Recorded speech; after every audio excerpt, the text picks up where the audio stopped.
Bonjour coach. Oui. Tous les matchs sont importants, on le sait. Est-ce que celui-ci est encore plus important? Est-ce que c'est le message que vous faites passer à vos joueurs? Écoutez, il est important. Au même titre que tous les matchs qui sont passés, au même titre que les matchs qui sont à venir. Il est important, bien sûr. On est relégable aujourd'hui et il faut sortir de cette zone de relégation. Ajaccio est un concurrent direct pour le maintien, vous pouvez complètement les distancer. S'ils venaient à l'emporter ici, ils pourraient se relancer. C'est pour ça que j'aimais aussi la notion d'importance. Oui, bien sûr, c'est un match important. Je viens de le répéter, c'est un match très très important. Et aujourd'hui, on n'a plus le temps de perdre du temps. Votre homologue, Olivier Pantaloni, a expliqué dimanche après le match que pour lui c'était mort là, et que le club était en Ligue 2, qu'il attendait maintenant de l'orgueil de son équipe sur les derniers matchs. C'est quelque chose qui est particulier de l'annoncer aussitôt à ce moment de la saison? Je pense que c'est une annonce après la déception du match. Voilà. Après, 48 heures après, on voit les choses différemment.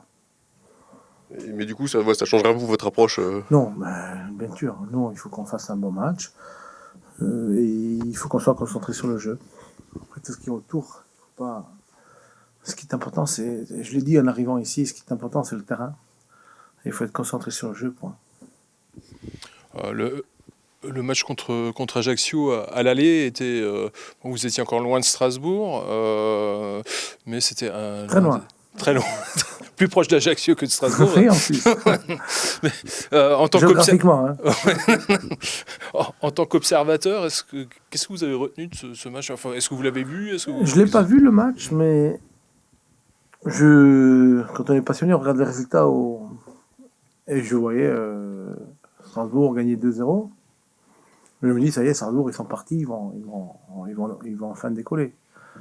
Puis je regarde à la mi-temps, 4-2. Je dis, qu'est-ce qui s'est passé? Moi, je pensais qu'il y avait eu une expulsée. Enfin, j'ai regardé, il n'y avait rien. Donc, voilà, très surpris, quoi. Est-ce que ça vous fait un petit peu penser à ce qui s'était passé à Monaco, le fait de prendre beaucoup de buts en peu de temps? Non, les matchs ne se ressemblent pas. Non, c'est pas pareil. Non. Et puis l'adversaire n'est pas le même. Après le match face à Lens, vous nous l'aviez dit, que c'était bien, il y avait des choses qui étaient bien, mais qu'au final ça faisait 0 point. Mais aujourd'hui, un petit peu à froid, les 2 derniers matchs, vous avez perdu que d'1 point, c'était le 2e, le 4e. Est-ce que ça c'est quand même pas un motif d'espoir, mais est-ce que c'est un côté positif justement avant d'affronter une équipe qui lutte pour le maintien? Il y a toujours dans le match beaucoup de choses positives et des choses négatives. Alors, mais quand on perd un match, on les voit beaucoup plus. On voit beaucoup plus les choses négatives. Donc voilà. Je pense qu'on aurait dû prendre déjà beaucoup plus de points depuis que je suis arrivé. Je pense qu'on a un déficit. Et aujourd'hui, on n'a plus de temps à perdre. Voilà. Mon grand regret aujourd'hui, c'est qu'on n'ait pas quelques points en plus qu'on aurait peut-être mérité de prendre par rapport à nos contenus, par rapport à ce que les joueurs ont fait, mais qu'on n'a pas pris. Et quand ça devient régulier, ça veut dire qu'il y a des manques. Il nous manque un morceau. Donc, il faut travailler là-dessus. Et comme je l'ai dit tout à l'heure, moi, le mot d'ordre, c'est être concentré sur le jeu, sur le jeu, sur le jeu. Et ça va passer. Vous l'avez un peu évoqué à travers vos réponses, il y a un sentiment véritablement d'urgence à gagner ce match. Ah oui, on est à 8 jours de la fin, on est relégable. La situation ouais, bien sûr. On est dos au mur, oui. Pour ce match, vous devez vous passer d'Habib Diallo. On sait que quand il est là, la moyenne de buts du Racing est double par rapport au match où il n'est pas là. C'est comment pallier à cette absence? Il y en a d'autres qui vont le remplacer. On va jouer à 11. Donc voilà. Et puis à un moment donné, c'est un groupe qui doit pouvoir trouver des solutions, tout simplement. Voilà. Il faut trouver des solutions sans Habib, sans Dimitri, sans Jerzy aussi, parce que voilà, il s'est blessé. Donc ça fait partie des aléas de cette journée. Lorsque vous étiez arrivé, je me souviens lors de la conférence de présentation, vous soulignez qu'il était important de retrouver un groupe complet. Finalement, ça n'a jamais été le cas. C'est quelque chose qui est difficile un peu à encaisser, d'avoir toujours des absences par-ci par-là. C'est un élément très important. Voilà. Pouvoir aligner pendant quelque temps une équipe qui est en confiance et qui a des résultats et ne pas la changer, c'est un facteur de réussite. Si Strasbourg l'année dernière a réussi, si vous regardez les compositions d'équipe, je pense qu'il y en a 30 qui doivent se ressembler, comme deux gouttes d'eau. Donc ça fait partie de la réussite. Il faut faire, des fois il y a des éléments contraires et puis il faut trouver des solutions. Vous attendez à quoi, vous qui connaissez bien les clubs en Corse? Vous attendez à quel type de début de match d'Ajaccio? Vous savez, Ajaccio est une équipe difficile à manœuvrer, très difficile à manœuvrer. J'ai vu quelques matchs. Ils ont parfois, comme des équipes comme nous, hein, un peu, comme les équipes qui sont un peu en difficulté, ça tourne en leur faveur. Mais je m'attends à un match très difficile. Quand on est relégable à 8 journées de la fin, le but, j'imagine, c'est de ne pas paniquer. Comment on fait pour garder la tête froide et transmettre ça aux joueurs aussi? Concentrer sur le jeu. Il n'y a que ça. Le seul remède, c'est le travail de concentrer sur le jeu. Le reste, c'est que du bavardage. Il y a beaucoup de bavardage. Voilà, le reste, c'est... Voilà. Il faut être concentré sur le jeu. Qu'est-ce qu'on fait sur le terrain? Voilà. Quelle est notre animation défensive? Quelle est notre animation offensive? Quel est le rôle de chacun? Quelle est mon influence individuelle? Voilà, c'est ça qui est important. C'est qu'est-ce qui se passe sur le terrain? Voilà, le reste, voilà. Ça devrait être tout le temps comme ça, hein. Mais encore plus aujourd'hui quand on est en difficulté.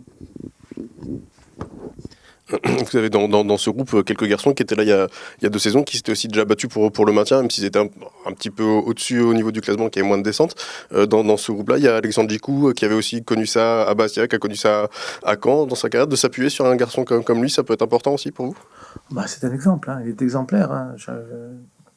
Alexandre a énormément progressé. Il est devenu un des meilleurs stoppeurs de ce championnat. Donc l'équipe fait un championnat difficile, mais lui reste un exemple dans le comportement, dans l'attitude. Et ça va le faire grandir encore plus. Le fait qu'il soit en plus même désormais vice-capitaine, qu'il ait le brassard régulièrement, ça lui apporte aussi, je pense, une autre dimension. Écoutez, c'est d'une logique implacable, hein. Donc, je vous l'ai dit, c'est un exemple. À partir du moment où c'est un exemple, le capitanat, c'est normal qu'il fasse partie des capitaines. Avec toute l'expérience que vous avez déjà coaché des équipes effectivement qui étaient en difficulté. Est-ce que dans le vestiaire, à la différence d'aujourd'hui, est-ce qu'on parlait de Ligue 2? Est-ce qu'aujourd'hui ça parle de Ligue 2? Est-ce que c'est des choses qui peuvent arriver dans un vestiaire et où il faut immédiatement contrer? Je ne parle pas de ça, je parle du match, je parle du jeu et je parle de concentration sur le jeu. Voilà. Ce qui m'intéresse, c'est ce qui va se passer sur le terrain. Non, je ne parle pas de ça. Au niveau des joueurs surtout, en fait, ce que j'imagine, c'est... Je ne suis pas toujours dans le vestiaire, hein, mais quand j'y suis, on ne parle pas de ça. On parle de comment on va s'y prendre pour essayer de gagner le match. Jusqu'à maintenant, le Racing n'a pas encore réussi à vraiment lancer de série. Est-ce que ça vous tarde de voir l'équipe commencer à être sur 3-4 matchs sans perdre déjà? Bah, c'est pour ça qu'on en est là, quoi. Voilà, tout simplement. On n'a pas su amorcer, commencer. Voilà. Il faut recommencer encore une fois. On a eu parfois, on vient de perdre chez des clubs qui jouent la Champions League ou l'Europa League. Donc voilà, mais il nous a manqué un petit peu de réussite, un petit peu d'engagement, un peu d'investissement, un peu de concentration. Il nous a manqué on a pris 2 buts à Lens et à Monaco qui se ressentent comme 2 gouttes d'eau. Donc il faut corriger tout ça. Voilà. Je sais très bien que la valeur de cette équipe d'effectif, et je l'ai toujours dit, n'est pas relégable, bien sûr. Mais il faut sortir de là. Il ne suffit pas de le dire, il faut le faire. Et la série doit nous permettre de sortir la tête hors de l'eau. Vous disiez aussi, il y a quelques temps déjà, que l'une des règles d'or, c'est de compter que sur soi, de ne pas regarder ce que font les autres. Est-ce que quand on se rapproche comme ça de la fin de championnat, on regarde quand même un petit peu le calendrier des autres, ce que font les autres Je suis sermenteur si je disais que je ne regardais pas, bien sûr. Voilà, mais j'essaye de... Le salut viendra de notre part, il ne viendra pas des autres. Hein. Donc aujourd'hui, il faut prendre des points. Je ne sais pas combien il en faudra. Est-ce qu'il en faudra 10? Est-ce qu'il en faudra 12? Est-ce qu'il en faudra 14? Il faut prendre des points. Et il faut surtout être hors de cette zone de relégation. Et pour ça, moi, j'ai qu'à remettre, c'est le travail. Et comme je l'ai dit, je le répète depuis tout à l'heure, c'est être concentré sur le jeu. Qu'est-ce qu'on doit faire?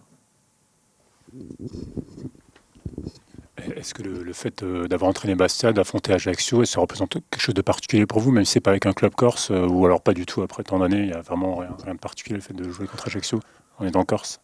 Quand je rencontre Bastia, c'est très particulier pour moi parce que j'ai passé 20 ans dans ce club-là, donc ça crée ça. Voilà. Donc, et puis bon, je suis de la région, donc je suis de là-bas, donc c'est très particulier.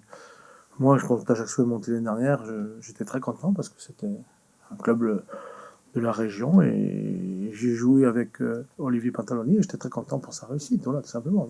Ça s'arrête là, après, voilà, donc voilà. Et Ajaccio, je suis content quand il gagne, mais quand je joue contre eux, je veux gagner.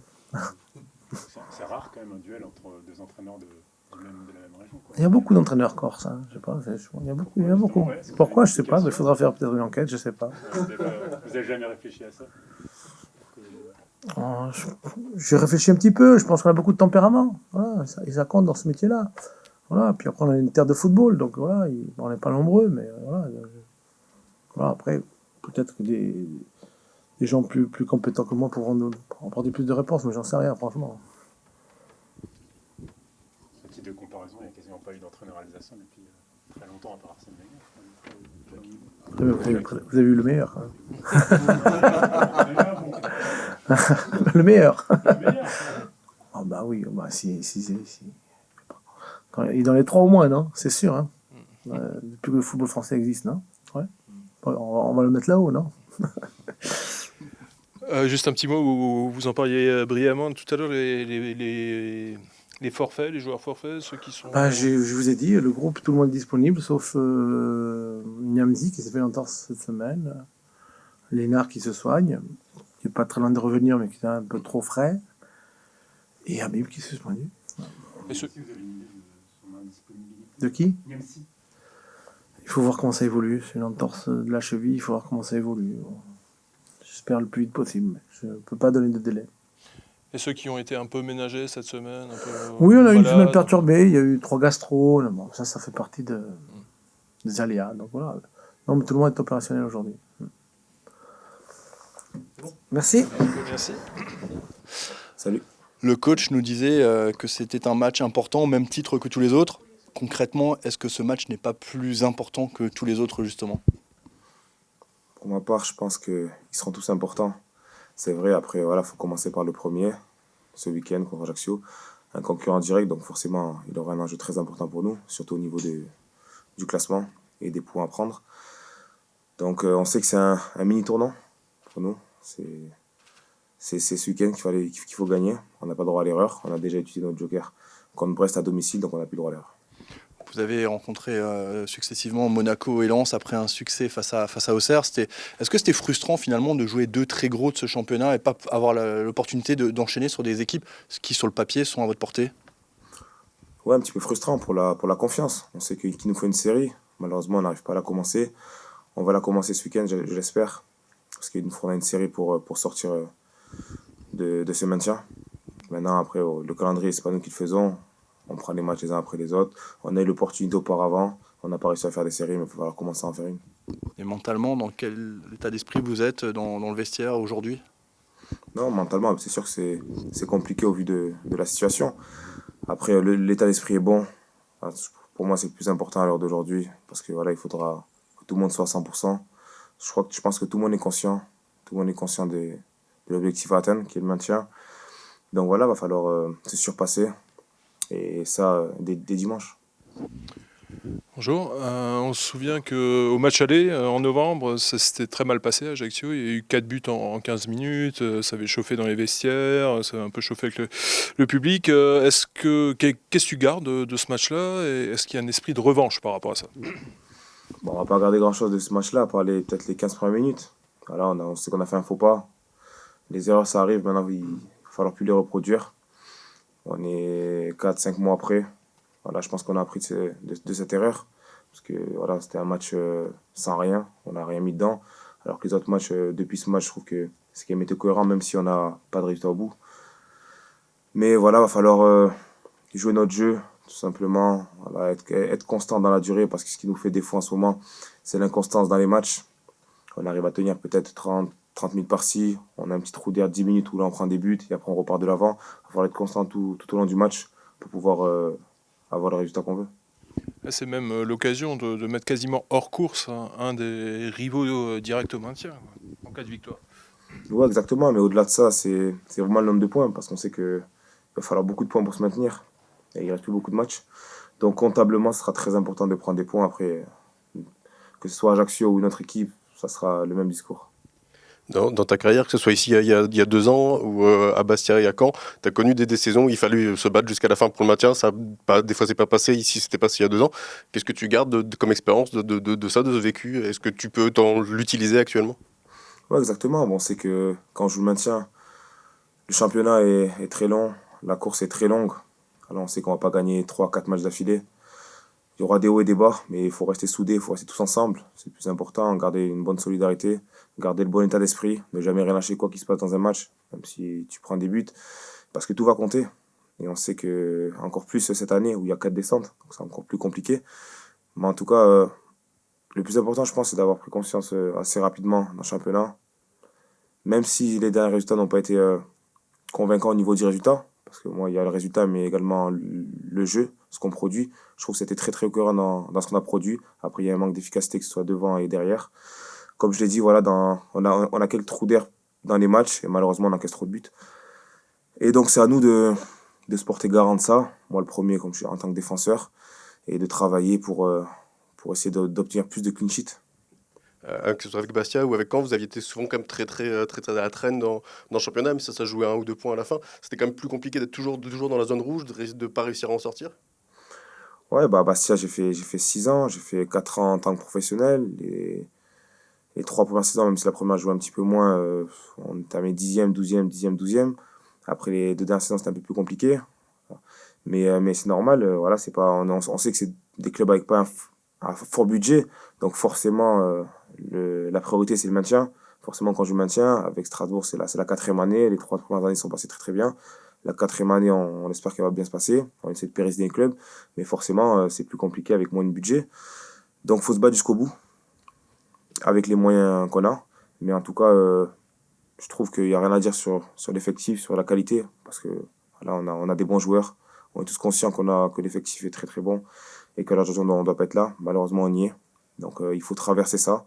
Il faut traverser ça avec un mental, avec la sérénité également, parce qu'il n'y a que comme ça qu'on pourra passer les épreuves et pour s'en sortir tout simplement.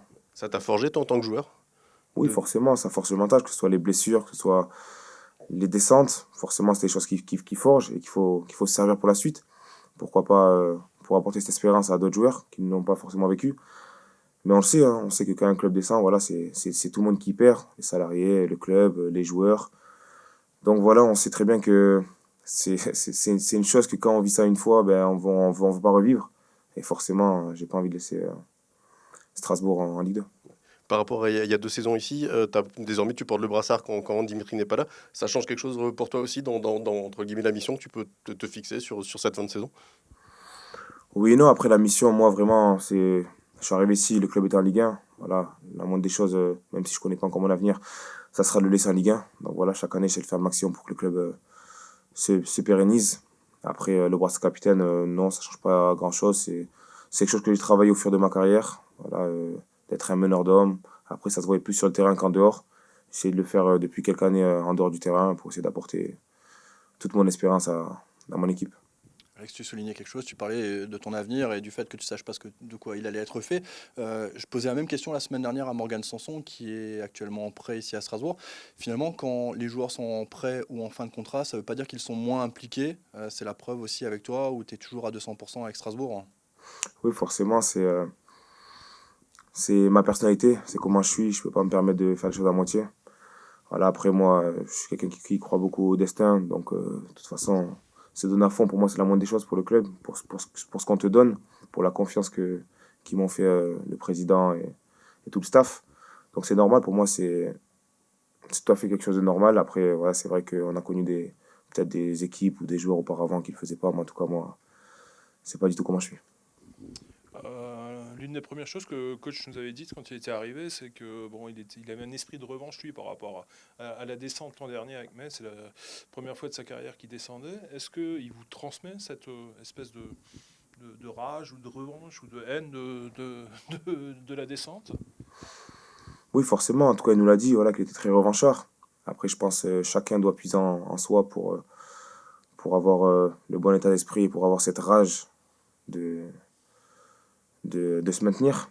Voilà, après, chaque personne a différentes personnalités, donc chaque personne est comme il est. Donc après, c'est chacun qui doit essayer de trouver en lui la force, on va dire, de se surpasser.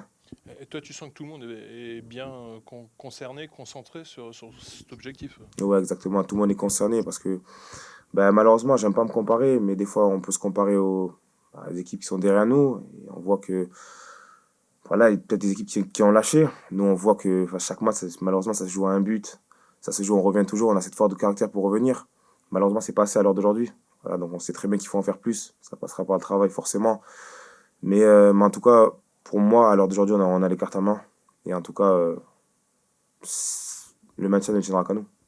Ouais, tu l'as évoqué un petit peu là, le Racing fait souvent la course derrière cette saison. Il y a eu quelques contre-exemples, mais très peu souvent vous marquez les premiers buts et vous êtes dans la réaction. Est-ce qu'il y a une explication à ça? Est-ce qu'on... Oui, c'est ça. Ben, avoir une bonne réaction, c'est bon signe. Ça veut dire que l'équipe lâche pas. Mais aussi, ça veut dire que voilà, on entame mal les matchs ou en tout cas, on subit. Parce que quand on prend le premier but, c'est compliqué après de courir après le score. Mais voilà, on a cette force et cette rage pour revenir à chaque fois. Ça suffit pas malheureusement, donc il va falloir prendre le score. Et on sait que quand on prend le score, on est mieux. Parce qu'on est, on va dire, on est plus en confiance. Et on sait très bien qu'en général, quand on arrive à prendre le score et qu'on arrive à marquer ce deuxième but, ben, en général, on gagne les matchs. Tu évoquais ce qu'il fallait avoir pour essayer de se maintenir, la rage, rester soudés, unis. Est-ce qu'il faut pas aussi garder la tête froide? On a vu en fin de match qu'il y avait pas mal de frustration à Lens. C'est aussi quelque chose d'important cette fin de saison, essayer ouais, de garder la tête froide. Exactement, comme je l'ai dit, il va falloir aborder tous les matchs avec une sérénité. Voilà, il va falloir pas se mettre la pression, même si c'est un match très très très important pour nous. Mais voilà, il va falloir apporter ce match avec un peu de sérénité parce qu'il n'y a que comme ça qu'on peut faire de bons matchs et pas avoir une pression ou pas être se morfondre par rapport à l'enjeu. Mais c'est sûr qu'on aura besoin de tout le monde. Voilà, comme je l'ai dit, tous les détails vont compter. Tous les buts, tous les blessés qu'on arrive à retrouver, ça c'est bon signe également. Malheureusement, peut-être qu'on a perdu un aujourd'hui, Jairzinho. Mais voilà, il va falloir composer avec tout ce qui est fait depuis le début de saison, avec tous les petits problèmes qu'on a. Mais en tout cas, le plus important, c'est que tout le monde soit concerné par ce maintien et que tout le monde et qu'on aille tous le chercher ensemble. Tu dis qu'il faut gérer cette pression pour ce match dont tout le monde connaît l'importance. Comment on fait concrètement dans la semaine avant? On essaie quand même de s'aérer le plus possible l'esprit ou alors on n'y arrive pas, on pense qu'à ce match. Bah, forcément, nous, on y pense tous les jours. Après, voilà, on a l'entraînement pour travailler. En général, quand on travaille bien l'entraînement, on travaille bien la semaine. Le week-end, ça se voit et on n'a pas besoin de pression. On n'a pas du tout parlé de l'adversaire. Qu'est-ce que tu redoutes, toi, de cette équipe d'Ajaccio? Bah, déjà, quand tu perds 3-0 à domicile contre un concurrent direct, forcément, tu as un esprit revanchard. Je pense que ce week-end, ils abattent leur dernière carte. Donc ça va être un match très compliqué pour nous. Après, nous, on est dans la même situation qu'eux. Aujourd'hui, c'est eux ou c'est nous. Donc il va falloir bien aborder le match, bien entamer le match. En tout cas, on a très très bien préparé. Ça, je peux vous l'assurer. Et je pense qu'on va faire un bon résultat. Merci à vous. Merci.